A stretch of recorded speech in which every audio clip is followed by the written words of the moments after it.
Seravalli. Yep.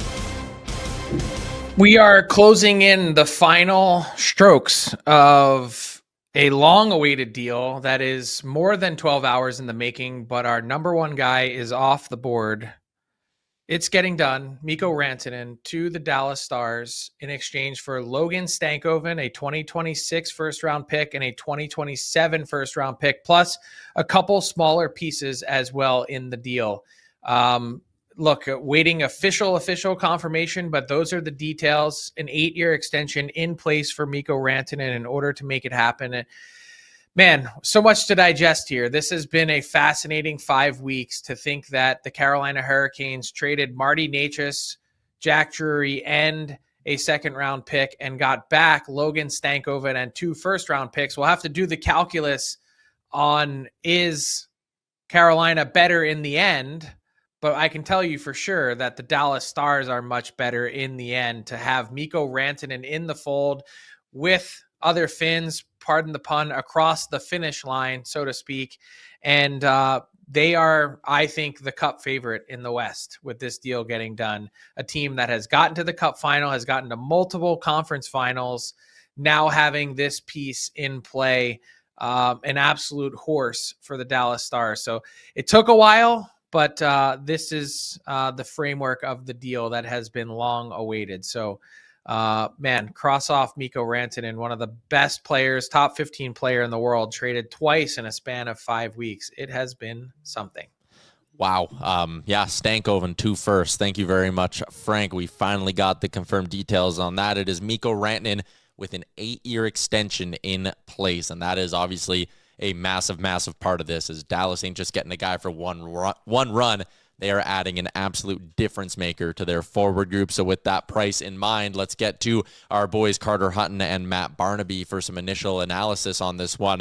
Hutz, honestly, I'm a little bit surprised by this. I really like Logan Stankoven. This is not me trying to diminish him as a player, but when you look at the fact they had to give up a Marty Necas, a proven point-per-game guy, to get the first part of that deal and to bring Rantanen in, to get him out without, a proven point-per-game guy coming back, is it a loss for Carolina, or do you like the return?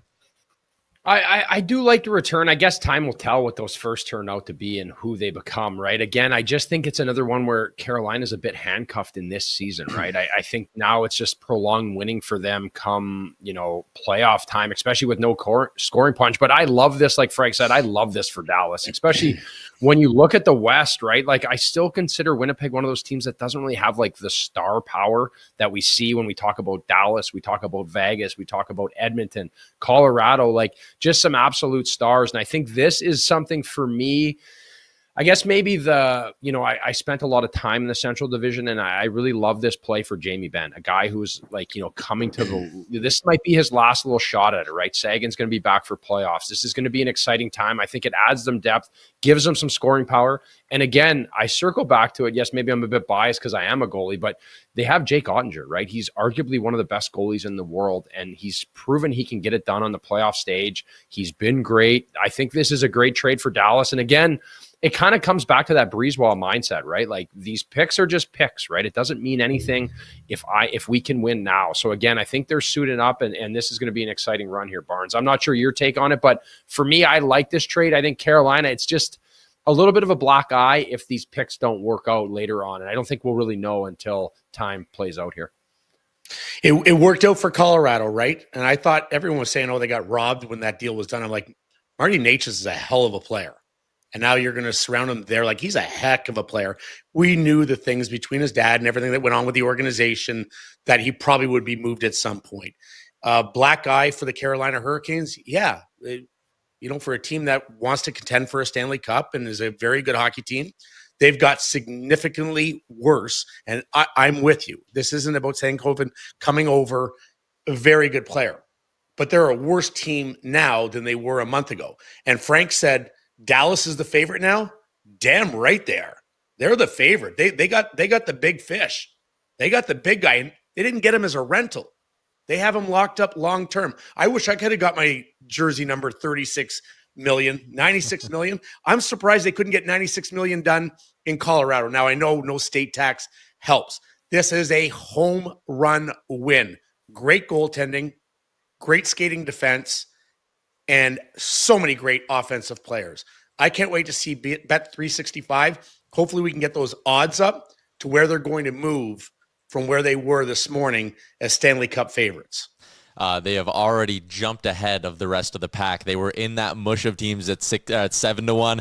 Dallas Stars on Bet365. Great call, Barnaby. They are now the standalone favorites at plus 600 to win the Stanley Cup. Boys, we're going to get back. We're obviously going to be talking about this trade a ton for the next little bit, but let's grade this thing up with our friend Matt Larkin. It's brought to you by JP Weisers. And Matt Larkin, we now know the return. And I want to go at this in maybe a bit more of a unique way. First, let's just focus on Dallas alone. They get Rantanen for Stankoven and 2 firsts, the grade. There we go. I'm so excited. I'm muted.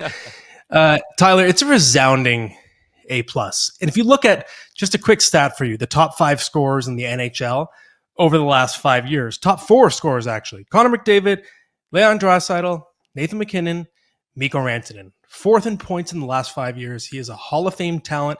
He has 102 points in 82 or per 82 games career in the playoffs. Dominant regular season player, dominant playoff player in his prime, Hall of Fame talent, pretty much worth anyone in a trade, right? Other than the first 3 guys I listed who are ahead of him in scoring. So I think no matter what, Dallas could have given up almost anything, and this would be a good return once you factor in the extension, right? So absolute A+ for the Dallas Stars. So now for the Canes, I want you to look at this in a bit of a different way maybe. Frank put this out on Twitter. It's Natchez, Drury, and a 2nd-round pick out, Stankoven 2 firsts in. And while you can sit here and, go, oh, did they fumble this Rantanen thing, this, that, whatever, you can look at this, again, what I just laid out and go, you get this in return, and you can say you took a step. I think it gets worse. If you look at the overall return, yes, of course, value-wise, you got 2 firsts as well as Logan Stankoven, who's a great prospect.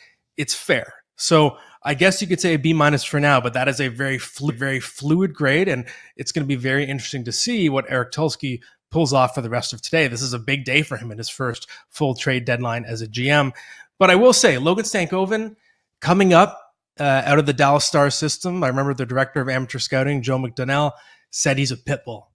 And to me, that describes a quintessential Rod Brindamore type of player. So I do think Stankoven is going to blossom and be an amazing fit in Carolina. That said, with all due respect to Stankoven, at his current age and current ability, just getting his feet wet in the NHL, he doesn't make Carolina better than it was 24 hours ago or a couple months ago. So B-, fluid grade, see me after class. I love that. Matt Larkin, our managing editor at Daily Faceoff.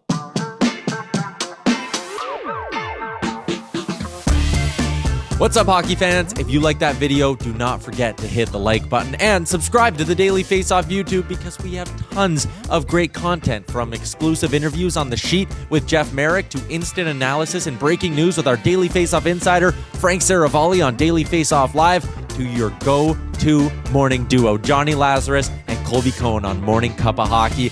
Plenty of great content, wall-to-wall, team-to-team, all the way across the entire league. You won't miss it if you subscribe.